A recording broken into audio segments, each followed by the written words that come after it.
안녕하세요, 청취자 여러분. 저는 30대를 한창 달리고 있는 여자로 최근에 앓던 일을 확 뽑아버린 사건을 겪고 속이 시원해져서 사연을 공유해보고자 이곳을 찾아왔습니다. 물론 여기에 올려진 사연 전부를 소개해 주시는 건 아니라는 걸 알고 있지만 그래도 제 사연이 여러분들께 소개가 된다면 뿌듯하기도 하고 재미있을 것 같기도 하네요. 사람이 참 대외적인 모습, 겉으로 꾸며진 것만 보고 판단하면 안 된다는 것을 이 나이 먹도록 실감하지 못하고 있다가 이제야 알게 되었습니다. 제가 얼마나 바보 같은 삶을 살아왔는지를 깨닫고 알에서 깨어나오게 되었는데 아직도 알 속에서 꿈틀거리는 사람들이 많다는 걸 알게 되어 이렇게 글을 올려봅니다. 저처럼 알 밖으로 나오는 게 무서우신 분들이 있다면 부디 제 사연을 들어주시고 두려움을 이기고 그 자리를 박차 나오시길 바랄 뿐이랍니다. 도대체 어떤 일을 겪었길래 이렇게 비장하게 말을 하나 싶으시죠? 지금부터 제 사이다 같은 사연 목구멍으로 꼴깍 넘기실 수 있도록 이야기를 시작하겠습니다. 끝까지 저와 함께 달려주시면서 마지막에 저에게 꼭 잘했다, 용감하다 한마디씩 해주신다면 더할 나위 없이 기쁠 것 같습니다. 그럼 저의 제정신 아닌 시댁, 다시 한번 엉덩이를 발로 차주고 싶은 그 가족들의 이야기를 시작해 보도록 하겠습니다. 저는 어릴 적부터 부족함 없이 하고 싶은 건 뭐든지 할 수 있게 해주시는 부모님 밑에서 자라 구김살 없어 오냐 오냐 예쁘다는 소리만 들으면서 자랐습니다. 부모님께서는 그 어떤 사랑보다 더 귀한 사랑을 주시면서 저의 몸도 마음도 다치지 않게 보살펴 주시면서 저를 키우셨습니다. 저희 집은 상당히 재력이 있는 집안이었기 때문에 어릴 때부터 저는 가지고 싶은 것과 하고 싶은 것들을 부족함 없이 채우며 건강하게 자랄 수 있었습니다. 하지만 공부에는 그다지 재능이 없었기 때문에 부모님께서는 저에게 일찌감치 악기를 하나 가르쳐 주시기 시작하셨습니다. 남들 다 거쳐가는 피아노로 시작했지만 피아노는 재미가 없어서 그만두었고 어머니를 따라서 바이올린을 전공하게 되었습니다.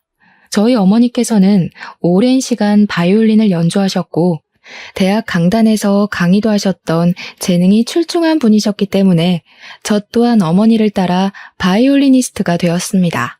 하지만 어머니처럼 거창하리만큼 실력이 대단하여 알아주는 전공자는 아니었고 그럭저럭 중간은 하는 연주자였는데 운이 꽤 좋았습니다. 제가 바이올린으로 엄청난 성공을 거두지 않아도 먹고 사는 데엔 문제가 없을 정도로 저희 집이 넉넉한 편이었거든요. 어머니네 집안이 대대로 부동산으로 부를 쌓아 오신 집안이었고 아버지께서는 국내 항공사의 임원직을 맡아 일을 하고 계셨기 때문이었습니다. 어머니의 집안에서는 평생 먹고 사는데 부족함이 없을 부를 쌓으셨기 때문에 저희 가족은 경제적인 여유로움에서 자유를 얻으며 살고 있었습니다. 저희 부모님의 걱정은 오로지 저 하나였는데 제가 사춘기를 지낸 이후부터 부모님께서는 세상에 월급쟁이만큼 안정적인 사람도 없다며 그런 남자를 만나라고 하셨습니다. 집으로 월급을 또박또박 가져다주는 직장에서 일을 하고 있는 사람을 만나라고요. 물론 부모님께서 말하는 직장이 평범한 기업은 아니긴 했지만요. 제가 대학을 졸업한 이후부터는 하루빨리 가정을 이뤄 평범하게 일상을 보내면서 살길 바라셨습니다. 제가 그렇게 모험적인 성격은 아님에도 불구하고 부모님 눈에는 평생 제가 어린아이로만 보이는지 든든한 남자를 만나서 부족함 없이 살길 바라셨습니다. 부모님의 등살에 저는 마치 결혼이 목표인 사람처럼 굴기 시작했고 제가 30살이 되자마자 선을 보러 다니기 시작했는데 마땅히 괜찮은 남자를 한 명도 만나지 못했습니다. 다들 하나같이 나이가 많거나 배가 나왔거나 머리숱이 많이 비었거나 나이가 비슷하면 성격에 문제가 있다거나 하는 불필요한 부분이 먼저 보이기 시작했습니다. 그러다 보니 선을 보러 다니는 것이 조금 지쳤고 제가 운명을 느낄 만한 사람은 이 세상에 존재하지 않는 건가 하는 생각까지 들게 되었습니다. 주위에서는 저에게 결혼정보업체에 가입을 해보라고 이야기를 하기도 하고 실제로 업체 측에서 가입 권유를 받기도 했었습니다. 하지만 그렇게까지 해서 돈을 써가며 남자를 만나고 싶다는 생각은 별로 들지 않더라고요. 선자리는 다 주변 지인분들께서 해주신 자리라 부담이 없기도 했고요. 결혼정보업체는 마치 저를 포장해서 선물 가게에 진열해 놓는 듯한 느낌이 들어서 별로 내키지가 않았습니다. 어머니께서 아는 사람들을 통해 선자리를 받는 게 오히려 인증 같은 것도 좀 더 확실히 되는 느낌이고 운명의 상대를 만나진 못했지만 희망을 걸고 있었습니다. 하지만 저는 30 중반이 막 넘어설 때까지도 괜찮은 사람을 만나지 못했고 제 친구들은 먼저 시집을 가 육아를 시작하게 되었습니다. 제가 눈이 높은 것도 아닌데 괜찮은 사람을 만나지 못하니 점점 자존감이 떨어졌고 친구들도 저에게 아무나 만나라는 식으로 이야기를 하더라고요. 동화 속 주인공도 아닌데 한눈에 반할 만큼 괜찮은 왕자님을 어디서 만나겠냐며 적당히 조건 보고 결혼을 하라는 소리를 들으니까 점점 그렇게 해야 하나 하는 굴레에 갇히게 되었습니다. 그러던 어느 날 어머니 지인분이 정말 괜찮은 사람이 있다고 한 번만 만나보라고 어머니를 통해서 자리를 마련해 주셨습니다. 그 자리에서 만나게 된 사람이 바로 제 남편이었는데 처음에는 남편의 인상이 강렬하고 선이 두꺼운 마초 같은 남자 이미지라서 호감이 가긴 했습니다. 저는 비리비리한 사람보다는 체격도 좋고 얼굴선이 굵어서 진하게 생긴 사람을 좋아했는데 남편이 딱 제 이상형에 가까운 얼굴을 가지고 있었거든요. 매너도 깔끔하고 성격도 좋고 저에게 잘 맞춰주는 사람이라 괜찮다 싶어서 2번 더 만나게 되었는데 남편이 5번째 만남에 저에게 그러더라고요.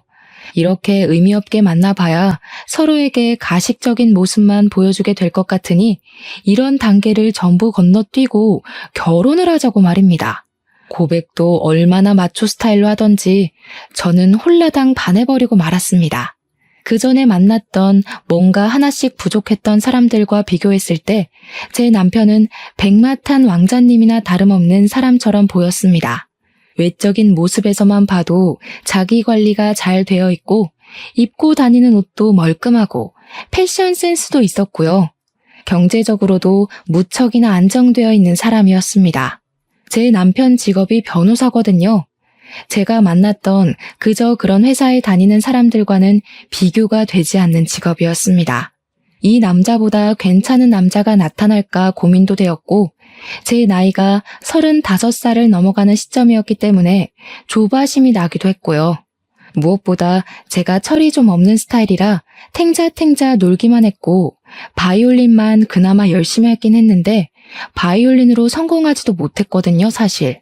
영혼을 실은 그런 실력을 가진 사람은 아니라서 유명한 연주가도 아니었고 평범한 교향악단에 소속되어 있는 사람이었어요.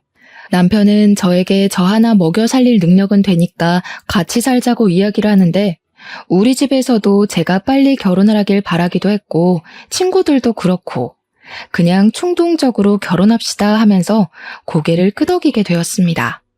결혼을 하기로 했다고 집에 이야기를 하니까 당연히 부모님께서는 너무나도 좋아하셨죠. 거기다가 직업이 변호사라고 하니 평생 돈 걱정은 없겠다고 하셨고요.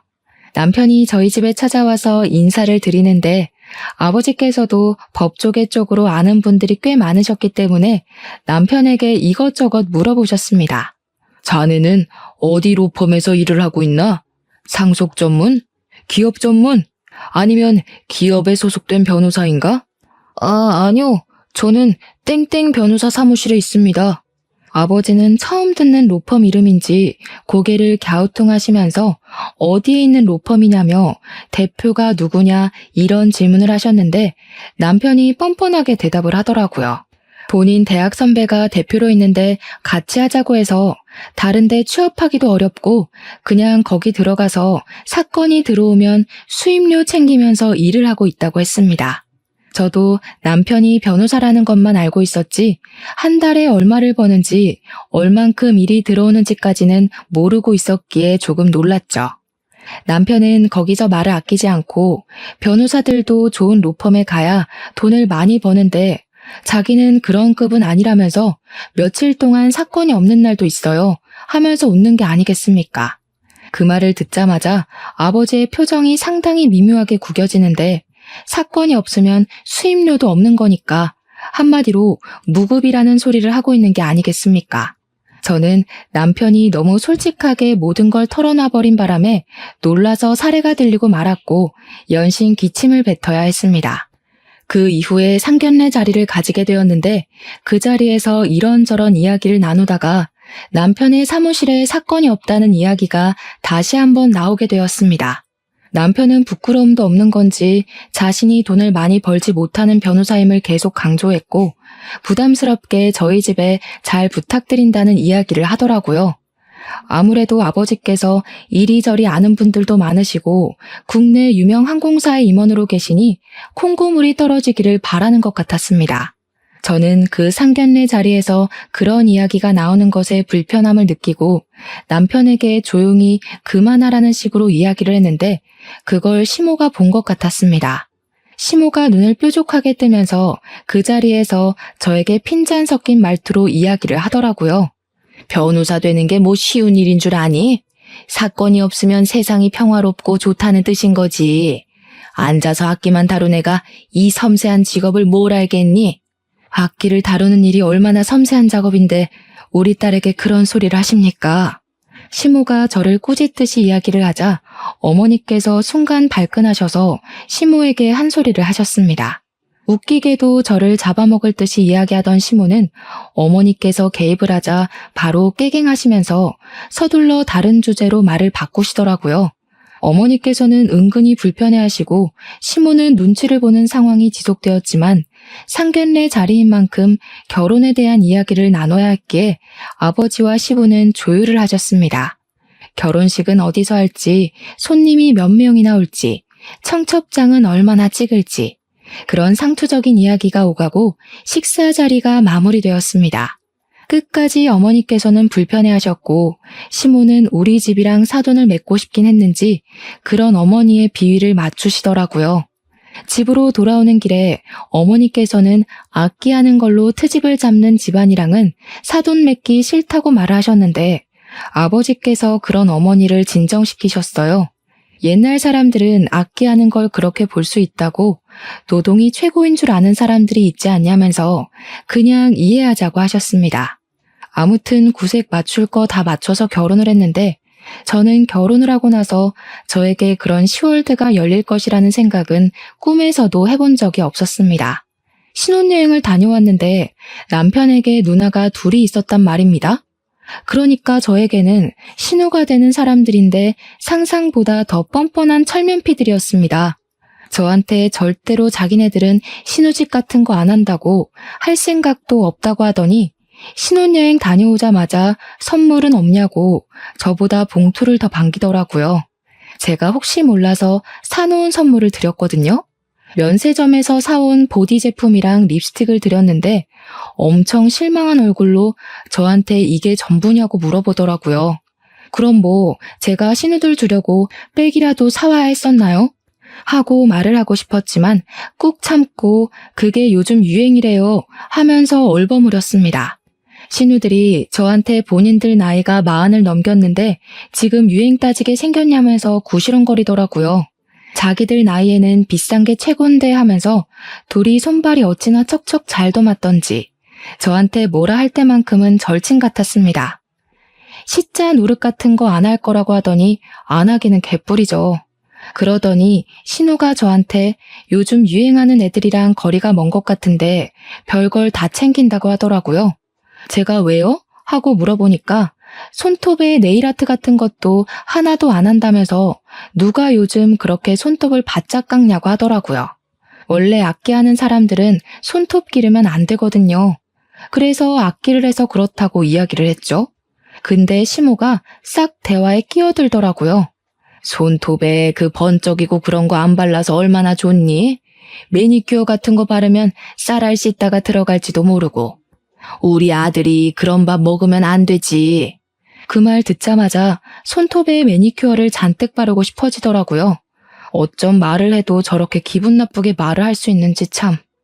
아무튼 쎄한 기분을 안고 신혼생활을 시작했는데 남편이 변호사 사무실에 출근을 했다가 안 했다가 들쑥날쑥 일을 하더라고요. 저는 교향악단에 소속되어 있었기 때문에 일주일에 5번씩 연습실에 나가야 했는데 시간이 유동적인 편이긴 했거든요. 오전 10시부터 오후 4시까지 연습을 하러 나갔죠. 근데 변호사면 저보다 당연히 바빠야 정상인데 너무 집에서 놀고 있길래 일 안 나가냐고 물어봤더니 폰게임이나 하면서 대꾸를 하더라고요. 요즘 일이 없어서 파리만 날려. 우리 사무실 월세 못 내가지고 건물주가 문 닫아버렸잖아. 뭐 잠금 장치 걸어놨던데? 그래서 출근 못해. 저는 그 말에 너무 어이가 없어서 다시 한번 물어봤는데 돌아오는 대답은 똑같은 소리였습니다. 변호사 둘이서 일을 얼마나 안 하면 사건 수임이 들어오지 않아서 월세도 못 내고 쫓겨나 집에서 휴대폰 게임이나 하고 앉아있단 말입니까? 변호사식이나 되어서 그런 일도 법으로 어떻게 못한다는 게 너무 바보 같고요. 물론 월세를 못 낸 게 저 사람이니까 뭐라고 해도 어쩔 수 없는 일이지만요. 진짜 빚 좋은 개살구라는 말이 딱 우리 남편에게 어울리는 말이지 않겠습니까? 저한테 슬쩍 눈치를 보면서 장인어른한테 말 좀 해주면 안 되나 하더라고요. 한마디로 월세를 우리 아버지 보고 대신 내달라고 부탁이라도 드리고 싶다는 소리였습니다. 월세를 내야 자기들도 사건 수임을 받지 않겠냐면서요. 결혼한 지 3개월밖에 되지 않았는데 돈 타령을 하니까 저도 너무 당황스러워서 아버지에게 말을 해야 하나 말아야 하나 고민을 하다가 부탁을 드렸습니다. 그러니까 아버지께서 화들짝 놀라시면서 월세를 못 낼 정도로 사건 수임이 안 되는 사무실이냐고 차라리 국선을 하라고 하지 하시는 거예요. 남편에게 이야기를 하니까 머리를 벅벅 긁으면서 국선도 나쁘진 않은데 인식이라는 게 있지 않겠냐고 말을 하더라고요. 국선 변호사 하면 약간 공짜 변호사 같은 느낌이 있잖아. 나중에 수임료도 후려치기 당한다고 뜬 소문도 많고. 당장 월세도 못 내는 주제에 이거저거 따지는 꼴이 한심해 죽겠더라고요. 아무튼 아버지께서 도와주신 덕분에 다시 사무실 운영을 시작했습니다. 그러고 나서 어버이날이 되어서 시댁에서 밥이나 먹자고 하시길래 남편이랑 같이 시부를 모시고 식당을 갔는데 시모의 표정이 엄청 언짢아 보이는 겁니다. 왜 그런가 저도 눈치만 살살 보고 있었는데 제가 선뜻 시모에게 말을 걸지 않자 시모가 먼저 이야기를 하더라고요. 며느리식이나 되어서 일찍 와서 식사를 차려줄 생각은 안 하고 밖에서 사 먹을 생각밖에 안 하니? 우리 아들이 벌어온 돈을 그렇게 물 쓰듯이 쓰는 거야? 아니, 제가 무슨 남편 월급으로 사치를 하고 있으면 할 말이 당연히 없겠지만 저희 집에서 남편 사무실 밀린 월세까지 갚아준 마당에 그게 무슨 소리랍니까? 제가 어이가 없어서 입을 떡 벌렸죠. 거기다가 이 비싼 곳에서 밥을 먹게 된 이유가 시부가 밖에서 비싼 밥 먹고 싶다고 노래를 부르셔서 예약까지 해서 온 것이었습니다. 제가 원해서 온 것도 일방적으로 정한 것도 아닌데 시모가 다 제가 게을러서 밥 차리기 싫어서 여기 온 거라고 치부해버리니까 서운하더라고요. 저도 입이 뚫려 있는데 삼키는 건 아니다 싶어서 시부가 여기 오고 싶다고 노래를 불러서 온 거라고 톡 쏘아붙였죠. 그러니 시모가 저한테 자기는 며느리가 차려준 밥이 먹고 싶다고 하시는 겁니다. 그때 우연치 않게 시간이 맞아 늘러붙은 신우가 그러더라고요. 엄마, 무슨 말을 그렇게 해? 올케가 형석이네 사무실 월세도 냈다고 하던데. 엄마가 이러면 형석이한테 좋을 거 하나도 없어. 웬일로 첫째 신우가 제 편을 들어주면서 이야기를 하는데 괜히 고맙고 그렇더라고요. 하지만 이 모든 것이 사건의 빌드업이 될 거라고는 상상도 하지 못했죠. 불편한 식사 자리가 끝나고 집에 가려는데 첫째 신우가 저를 붙잡더라고요. 올케네 아버지가 국내 항공사 임원이라고 하셨지? 내가 다른 건 아니고 이번에 우리 시댁이랑 같이 해외여행을 가거든. 좌석 업그레이드 좀 해주라고. 그게 가족 한정이라서요. 아마 안 될걸요? 어머, 임원 댁이라는 게 있잖아. 그리고 나랑도 올케랑 가족으로 묶인 사이 아니야? 부탁 좀 할게. 전부 다 꿍꿍이가 있어서 제 편을 들어주는 척했던 것이었습니다. 저는 이건 아니다 싶어서 안 될 것 같다고 우리 아버지께서 부탁을 한다 해도 규정이라는 게 있다고 말을 했습니다. 보통 저 정도로 말을 하면 다들 포기를 하고 알겠다고 하는데 신우는 정말 끈질기게 말을 하더라고요. 그럼 어떡해? 내가 시댁에 이미 다 자랑해놓고 비즈니스 좌석에 모시겠다고 했는데. 그럼 올케가 사비 들여서 업그레이드 해줘. 나도 체면이라는 게 있는데 이게 다 올케 탓이잖아. 아니 신우, 이런 식으로 일방적으로 통보를 하는 법이 어디 있어요. 저한테 물어보고 하신 것도 아니고. 제가 왜 사비를 써서 신우 시댁 자리를 업그레이드 해드려요? 그러니까 신우가 저한테 애원을 하기 시작하는데 이미 시댁에 자랑 다 해놨다. 시부모는 비싼 좌석 타는 줄 안다. 자기 체면 좀 살려줘라. 온갖 말을 다 하더라고요. 때를 쓰고 박박 우기기도 하고 피곤해서 뿌리치고 가려고 하는데 식당 주차장에서 실랑이를 벌이고 있으니 시모가 다가오셨습니다. 너네 왜 그러냐고 무슨 일이냐고 하는데 신우가 선수를 쳐서 지한테 유리하게 이야기를 하는 게 아니겠습니까? 마치 제가 되는 걸 안 되는 것처럼 한 것 마냥요. 사돈 어른한테 비행기 좌석 업그레이드 좀 해달라고 부탁했더니 안 된다고 제가 단칼에 잘랐다고요. 아니, 앞뒤 사정 다 빼고 그렇게 이야기를 하면 어떡합니까? 그런 걸로 유세를 떠내 만회하는데 제가 어이가 없어서 이대로 넘어가면 호구 잡히겠다는 생각이 들었죠. 한 번이 어려운 거지 이런 부탁은 한 번 들어주면 두 번, 세 번 부탁하게 되기 마련이거든요. 제가 언제 유세를 떨었어요? 신우가 먼저 통보하듯이 저한테 말한 거잖아요. 이러시면 저도 곤란하죠. 그러니까 시모가 혀를 끌끌 차면서 임원이라고 우스대더니 이런 거 하나 못 해주는 거냐고 시댁 부탁이면 자다가도 일어나서 해줘야 하는 거 아니냐고 하더라고요. 그 말에 진짜 사상이 엿보이고 저희 집을 무시하는 처사라는 게 느껴져서 저도 발끈했습니다. 무슨 시댁이 갑이고 제가 을도 아닌데 제가 왜 그래야 해요? 부부는 평등한 관계예요, 어머님. 그러니까 시모가 제 등짝을 찰싹 소리가 나게 치더니 남자랑 여자랑 어떻게 같을 수가 있냐고 하는 게 아니겠습니까? 억울하면 남자로 태어나래요. 그걸 옆에서 지켜보는 남편은 꿀먹은 벙어리가 되어서 딴청이나 부리고 휴대폰이나 보고 있고요. 배신감까지 느껴지더라고요. 바짝 고개 숙이고 부탁을 해도 모자랄 판에 당당하게 나오니까 진짜 해주기 싫더라고요. 저는 이런 부탁 못 들어드립니다. 저희 아버지는 공정하게 회사 일을 하시는 분이에요. 회사에도 규율이라는 게 있습니다. 그럼 어떡해? 나 이미 시댁에 설레발이란 설레발은 다 쳐놨는데 돈도 없단 말이야. 제가 발을 동동 구르는 신우를 보고 남편 옆구리를 쿡 찌르니까 그제야 신우한테 미리미리 말을 해줬어야지 장인한테 부탁하기 어렵다고 하며 한마디 거들더라고요.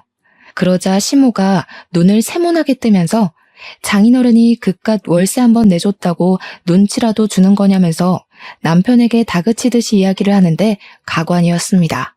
본인은 그깟 월세 한번 도와준 적 없으면서 말은 똑바로 해야지. 도와준 사람은 전데 왜 욕을 먹는 것도 제가 되어야 하는지 이해를 할 수가 없었습니다. 남편이 제 표정이 점점 굳어지니까 그런 거 아니라고 그냥 그런 부탁을 한다는 것 자체가 어려운 거라고 하더니 저한테 집에 가자고 하더라고요. 남편도 더 이상 이야기를 해봐야 좋을 게 없다고 판단을 한 건지 자리를 서둘러서 정리하려고 했습니다. 차에 타서 집으로 오는 내내 제 표정이 한껏 구겨져 있었는데 남편은 눈치까지 밥 말아먹은 건지 나 잘했지? 이러고 있더라고요. 그러면서 자기도 할 만큼 했으니까 저한테 아버지한테 부탁이라도 한번 해보라고 만약 비즈니스로 업그레이드 되면 서로 좋은 거 아니냐고 하더라고요. 저는 욕만 먹었는데 도대체 서로 좋은 거라는 소리는 어디서 나오는 건지 남편한테도 아버지께 그런 부탁드리는 거 눈치 보이고 싫다고 했더니 남편이 입을 다물더라고요. 그런데 며칠 뒤에 아버지에게 먼저 연락이 와서는 저에게 항공권 예약 번호를 알려달라고 하시는 게 아니겠습니까? 무슨 소리냐고 되물었더니 아버지가 그러시더라고요. 사위가 연락 와서는 신혼에 가족여행 가는 거 좌석 업그레이드 좀 해달라고 하던데? 그 정신 나간 인간이 저희 아버지께 자기가 연락을 해서 좌석을 업그레이드 해달라고 한 것이었습니다. 염치도 없게 말입니다. 제가 속상해 죽겠다고 아버지는 왜 그거 해주신다고 해가지고 나를 더 화나게 만드냐고 했더니 아버지께서 껄껄 웃으시는 겁니다. 좋은 게 좋은 거 아니겠냐고. 시댁 눈치 보는 거보다야 그냥 한번 해주는 게 낫다는 식으로 말씀을 하셨습니다. 결국에는 신우한테 항공권 예약 번호를 알려달라고 연락을 했더니 저한테 뭐라고 씨부리는지 아십니까? 어차피 이렇게 해줄 거면서 그때는 왜 기분 상하게 안 뜬다고 한 거야? 앞으로는 부탁하면 바로바로 좀 해줘. 알았지? 비행기 티켓을 그냥 취소시켜버릴까 고민을 하다가 신우 시부모로 보이는 사람 2좌석만 업그레이드를 해버렸습니다. 원래 직원 할인이니 업그레이드니 직계 가족만 가능한 거고 아버지 백으로 임의로 업그레이드하는 건데 그 식구들 전부 다 해줄 수는 없었습니다. 그러니까 여행에 다녀와서 신우가 저한테 쪽팔려 죽는 줄 알았다고 난리 법석을 떠는 게 아니겠습니까? 자기들도 당연히 비즈니스 좌석 해줄 줄 알고 한껏 으스댔는데 시부모 자리 2개만 해줄 수 있냐고 하면서 그렇게 안 받는데 올케 뒤끝 대박이라고 하더라고요. 해준 걸 감사하게 생각할 줄도 모르고 말입니다. 좌석값만 2배 차이가 나는데요. 그러면서 면세에서 제 선물 하나를 안 사온 거 있죠? 아니, 우리 아버지께서 좌석 업그레이드를 규정까지 어겨가며 해주신 건데 빈손이 말이나 되냐고요. 적어도 우리 아버지 선물로 양주 한 병 정도는 사와야 하는 거 아니냐고 남편에게 불이 나게 따졌습니다. 그러니까 남편이 속 터지게 장인어른 부자잖아. 양주값이 한두 푼도 아닌데 부담됐나 봐 하는 거예요. 우리 아버지 덕분에 비행기 좌석값 절약했으면 당연히 그런 성의는 보여야 하는 거 아니냐고 했더니 지네 누나가 그럴 돈이 있었으면 돈 주고 비즈니스 끊고 가지 않았겠네요. 그러면서 장인어른도 치사하다고 누나 좌석까지 업그레이드 해주지 이러고 있는 거예요. 진짜 상식이라는 게 없는 사람인가 싶었습니다. 그 이후에는 한동안 또 조용하게 잘 지내고 있었습니다. 조용할 땐 그렇게 평화롭고 행복할 수가 없어요. 하지만 간혹 가다가 시모가 연락해서는 우리 아들 밥은 잘 챙겨주고 있는 거 맞냐? 빨래는 제대로 해주고 있냐? 옷은 꼭 다려줘라 할 때마다 속이 뒤집어지곤 했습니다. 꼭 끝에는 우리 아들이 무려 변호사씩이나 되는데 잘 모시고 살아라 하면서 끊으시거든요. 월세도 못 내는 변호사인데도요. 그렇게 결혼한 지 8개월 차가 되었을 때 차를 받게 되었습니다. 그 차가 무슨 차냐면요. 우리 아버지께서 남편이 국산 중고차를 타는 거 보고 이제 우리 집 식구가 됐고 변호사인데 결혼 선물로 차 한 대를 사주고 싶다고 하셔서 구매한 겁니다. 무려 외제차를 일시불로 턱하니 사서 주셨고 물론 명의는 제 명의지만 남편이 출퇴근할 때 타고 다니라면서 사주신 차였습니다. 차를 받았으니 보험을 가입하는데 제가 운전자 부부 특약을 넣으려고 했었거든요.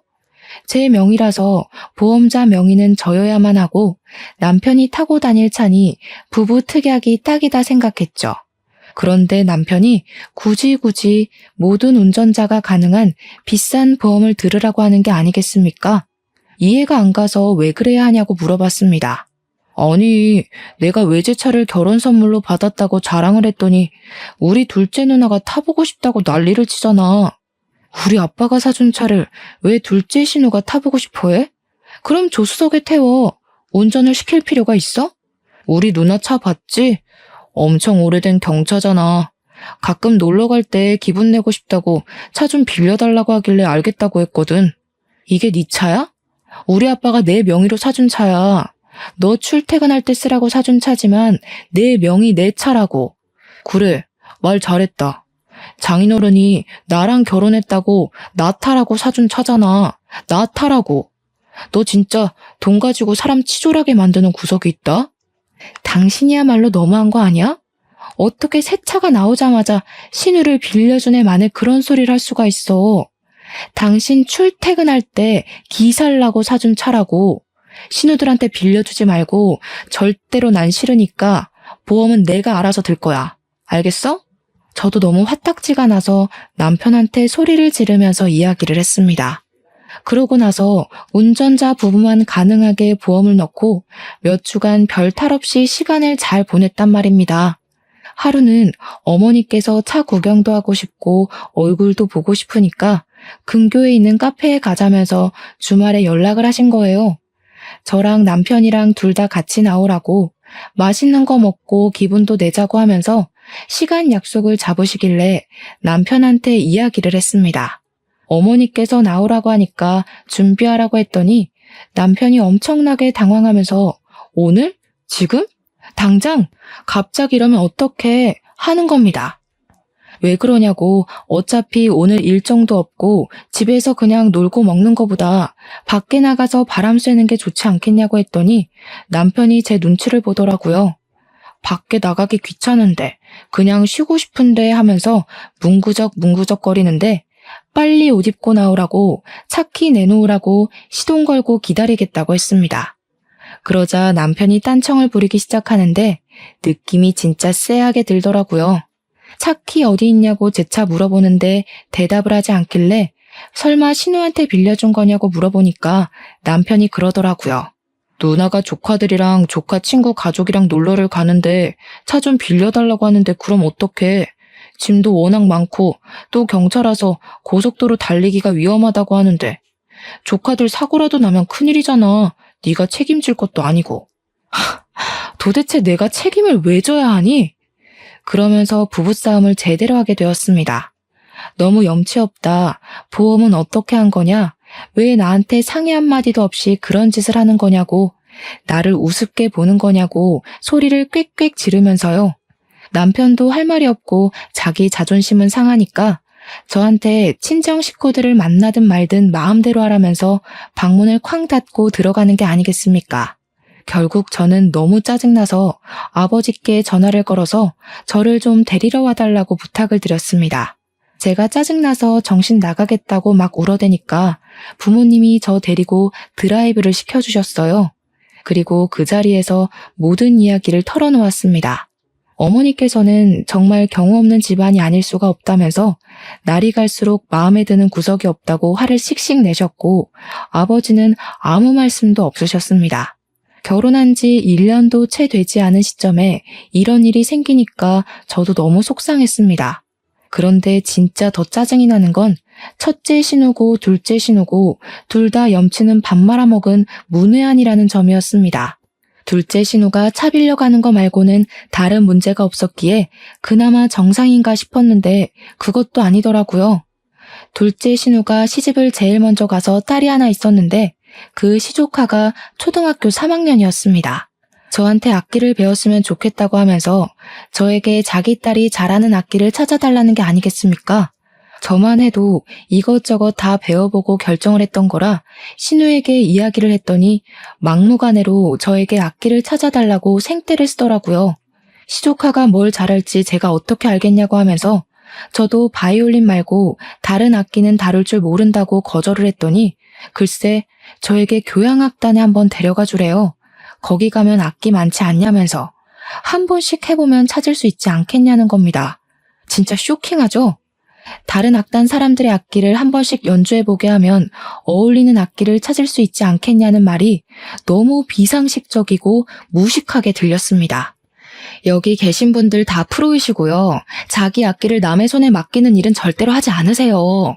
그러니까 까다롭게들 군다면서 구시렁거리는데 그 정도는 상식 아닌가 싶더라고요. 뭐든 자기 손탄 물건은 남에게 빌려주지 않는 법이지 않겠습니까? 아무튼 악기를 배우고 싶다고 하길래 제가 그럼 바이올린을 배우겠다고 하면 직접 가르쳐줄 수 있다고 하니까 저한테 쓰다 남은 악기 없냐고 하더라고요. 악기값이 비싸서 얼마나 배울지도 모르는데 돈 주고 사기가 아깝다고 그래서 제가 그냥 딱 잘라서 말을 했습니다. 돈 걱정하실 거면 악기는 하지 않는 게 좋겠다고요. 유지비에 레슨비에 악기값에 돈 엄청 깨지는 일이라고 말입니다.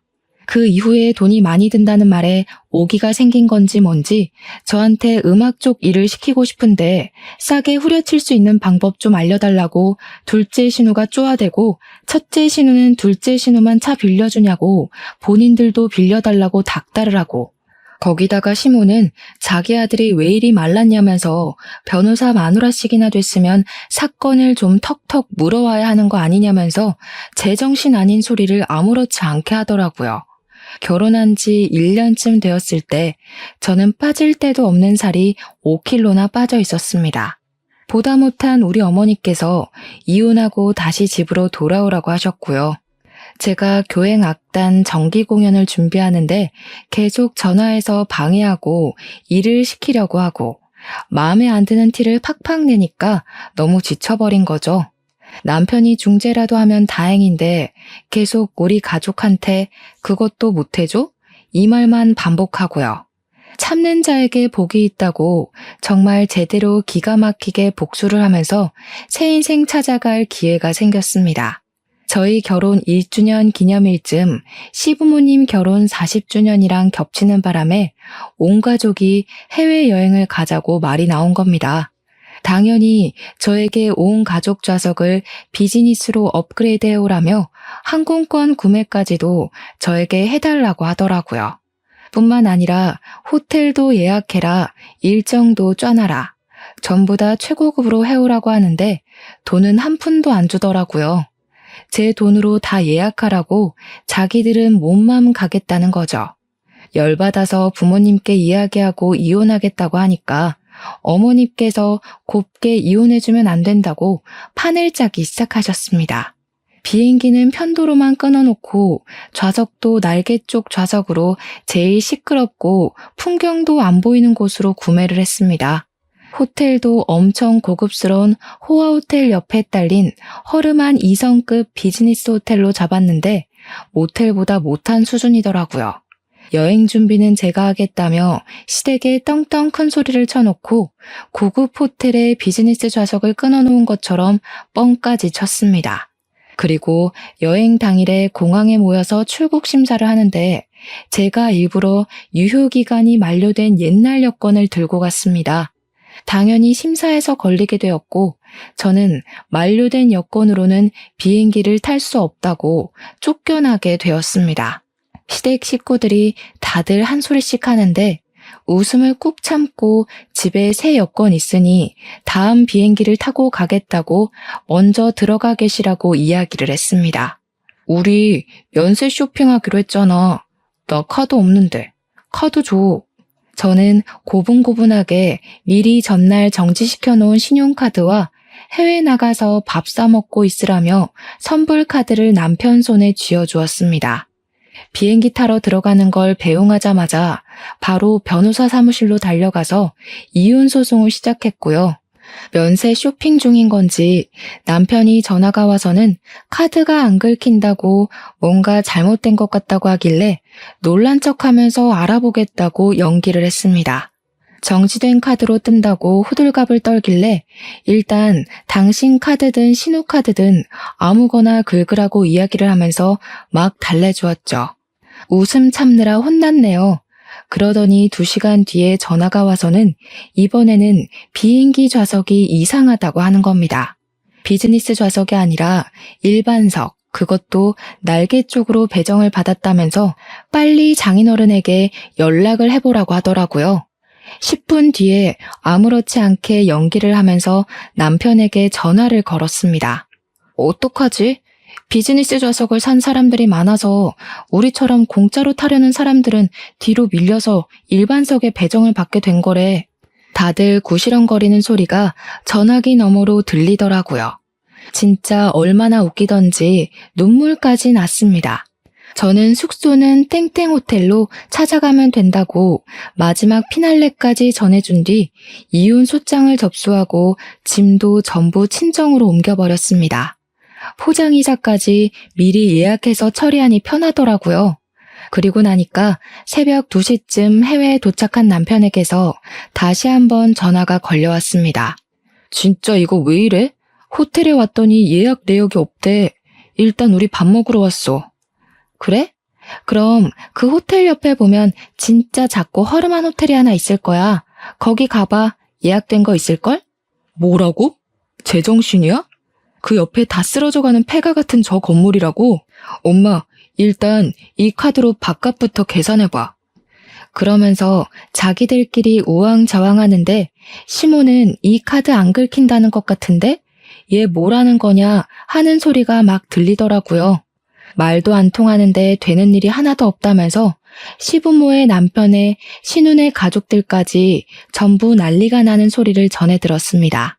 다들 영어 한마디를 제대로 하는 사람이 없는 건지 계속 의사소통이 안 된다고 불평을 하길래 제가 친절하게 설명을 해주기로 마음먹었죠. 빈대처럼 들러붙는 당신네 가족들 전부 쫓아내기로 했어. 집 정리도 다 했고. 이혼 소장 보냈으니까 한국 돌아오면 확인해. 여권 일부러 만료된 거 들고 갔는데 눈치 못 채더라? 표지색이 다른데. 그리고 비행기? 내가 정신 나갔다고 10명짜리를 전부 비즈니스로 끊니? 너네 가족 염치 없다. 호텔도 나보고 방 4개를 잡으라고? 허름한 모텔로 1박만 예약 잡았으니까 내일부터는 호텔도 알아보도록 해. 아, 맞다. 면세점에서 쓰라고 준 카드는 정지된 카드니까 버리고 선불 카드에는 특별히 10만 원 넣어왔으니까 맛있는 거 사 먹어. 돌아오는 비행기 티켓도 알아서 끊어서 와. 그랬더니 야, 난리가 났더라고요. 바로 전화 끊어버리고 무음으로 돌려뒀습니다. 제가 전화를 받지 않으니 문자로 욕을 보냈다가 돈 좀 빌려달랬다가 미안하다고 했다가 또 욕을 하다가 무슨 모노드라마 보는 줄 알았습니다.